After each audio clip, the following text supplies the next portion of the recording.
तभी एक दिन अचानक खूब जोरों की आंधी आई। सभी पेड़ पशु पक्षी परेशान होकर आश्रय ढूंढने लगे। रेशम को मशरूम की चिंता सता रही थी। उसने उसके पास जाने के कई बार प्रयास किए, पर तेज आंधी की वजह से वह गिर जाती। आखिर में 2 दिन बाद आंधी रुकी। सभी तितलियां भोजन ढूंढने के लिए बाहर निकली।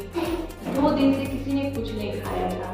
वह सब दौड़कर फूलों के पास पहुंची, पर रेशम सबसे पहले मशरूम के पास पहुंची। वो जिंदा थी, परंतु आते गिर रहा था। शायद रेशम का ही इंतजार कर रहा था।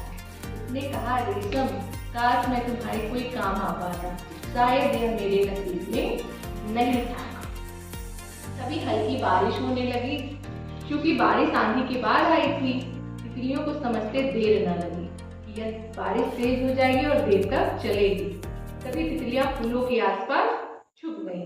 पर यह क्या, बारिश इतनी ज्यादा तेज थी कि फूल की पंखुड़ियां भी झड़ने लगी। आसपास कोई बड़ा पेड़ भी नहीं था, बस दूर दूर तक फूलों की क्यारियां थी। थोड़ी देर में पेड़ पौधे भी बारिश के जोर से गिरने लगे। सारी तितलियां परेशान थी।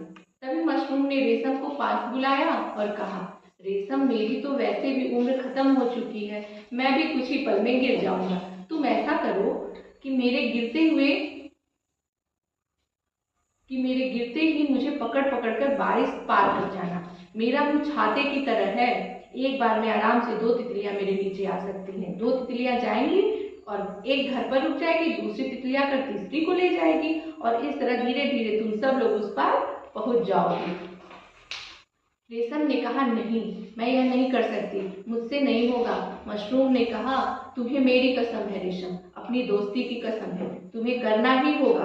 अब रेशम के पास कोई चारा नहीं था। उसने अपनी सभी सहेलियों को इकट्ठा किया। धीरे धीरे करके एक एक तितली उस पार पहुंचती गई। सबसे आखिर में रेशम ही जा रही थी।